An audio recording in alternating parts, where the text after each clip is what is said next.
Today I would like to talk about 3 notions that are likely to influence the way we write in the future.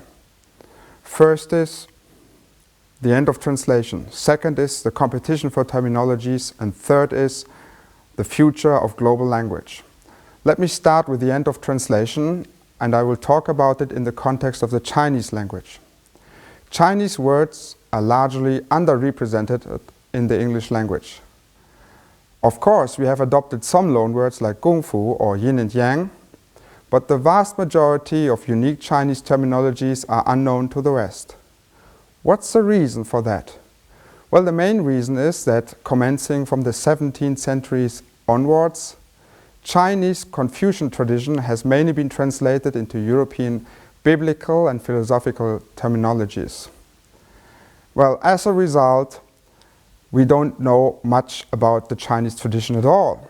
Did you know that the Chinese have a very unique archetype of wisdom called the Shengren? Well, Confucius is a Shengren. Unfortunately, European missionaries often translate the Shengren as philosophers or saints or sages. Well, the consequences of this are enormous. Well, the problem is this really ethical, scientific, or even legal to translate Chinese terminologies into European words in this 21st century of knowledge and cultural, intellectual property rights? Well, I don't think so. So that leads me to my second point, the competition for terminologies. Think about this.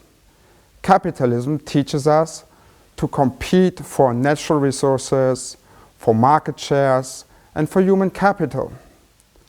Less known to many people is that we also compete for names. Think about it as branding and marketing strategies. Whoever owns the language owns knowledge. If you think back in history, when Saint Jerome translated the Hebrew Bible into Latin, he basically ended the Hebrew world order. Later, the Protestant reformer Martin Luther translated the Latin Bible into the German language, which of course set into march the German Empire.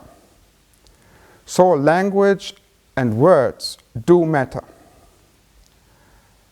Why is it that in our age, brand names like Coca-Cola and Microsoft enjoy greater legal protection than the entire output of, say, the Indian and Chinese civilization in 3,000 years?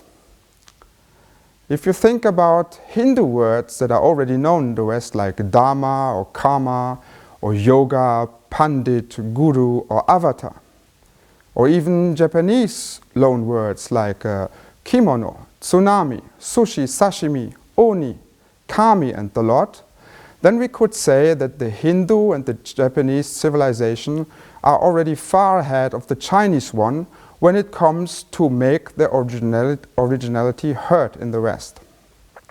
So in this respect, China and maybe other civilizations as well have to catch up. Imagine this is only the beginning. How much more beautiful and authentic and sophisticated and accurate our world would become if we would appreciate all the culture's key terminologies. Which of course leads me to the last point of my talk, the future of global language. You see, we need not to stop translation entirely because we want to communicate with foreigners, and that is all right. But when it comes to important technical terms and key terminologies of the host culture, we should not translate them, but rather we should adopt them. Some people say, this is madness. We can't free the words. We can free lands and people, we can free women and children, we can free countries from oppression and from injustices done to them. But we can't free Chinese words, mister. Well, I don't think so. I think that the time is right and that the people in the world are actually ready for non-European terminologies. The carelessness that we did in the past with words and originality and inventiveness of other people has to stop. The only way, as I see it, to create the global language is really to find a scientific way to adopt as many key terminologies as possible and to unite all the languages' vocabularies into one. Any one national language is not enough, ladies and gentlemen, because knowledge is a polyglot.